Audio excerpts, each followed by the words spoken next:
"We're off our meds," whispered Dunbar. "We're off our meds, we're off our heads," sang Peter.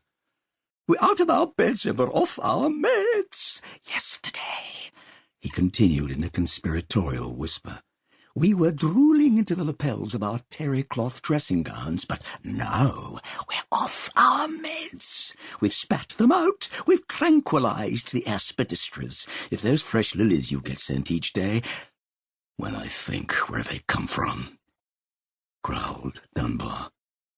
"Steady, old man." "They stole my empire, and now they send me stinking lilies." "Ew, you had an empire, did you?" said Peter, in the voice of an eager hostess. "You must meet Gavin in room 33.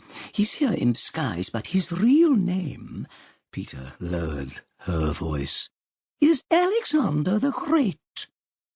"I don't believe a word of it," grumbled Dunbar. "He's been dead for years."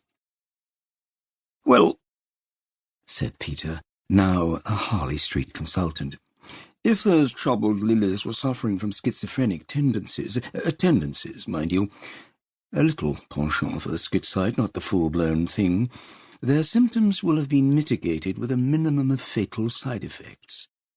He leant forward and whispered, "That's where I put my dead meds, in the vase with the lilies."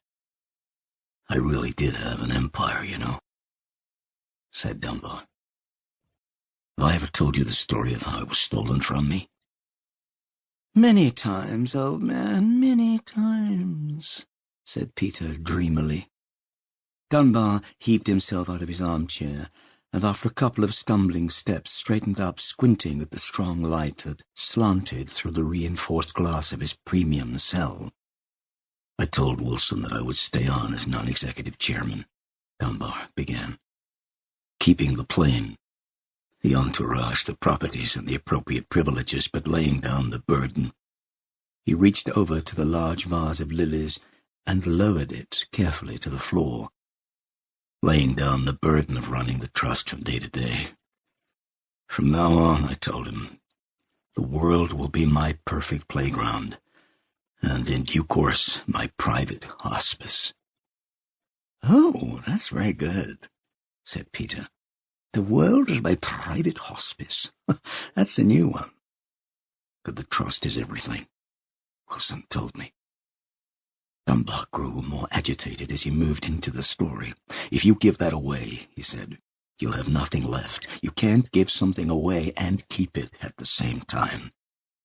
"It is an untenable position," Peter cut in. "As R.D. Lang said to the bishop." "Please, let me tell my story," said Dunbar. "I told Wilson that it was a tax measure, that we could get around the inheritance tax by giving the girls the company straight away. Better pay the tax," said Wilson, "than disinherit yourself." "Oh, I like this Wilson," said Peter. "He sounds like a sound fellow. Sounds like a man with his meds screwed on. Oh, I mean his head's screwed on." "He only had one head," said Dunbar impatiently. "He wasn't a monster. It's my daughters who are the monsters." "Only one head," said Peter. "What a dull fellow. When I get antidepressed, I have more heads on my head than bees in a bonnet." Very well, said Dunbar. He looked up at the ceiling and then boomed down in the voice of Wilson. "You can't cling to the trappings of power without the power itself. It's just—" He paused, trying to avoid the word, but eventually letting it fall on him from the plaster above. "Decadent!" "Oh, decadence, decay, and death," said Peter in his thespian tremolo. "Descending syllable by syllable into a narrow grave. How lightly we have tripped down those stairs, like Fred Astaire's, twirling a scythe instead of a cane." "Oh, God in heaven," said Dunbar, his face flushing. "Will you please stop interrupting me? People didn't used to interrupt me. They listened to me meekly. If they spoke, it was to flatter me or to make lucrative insinuations. But you... Okay, guys, said Peter, as if addressing an angry mob. Give the man some space. Let's hear what he's got to say. I can do what I bloody well like, cried Dunbar. That's what I told Wilson. I am informing you of my decision, not asking your advice. Just make it happen. Dunbar raised his eyes to the ceiling again.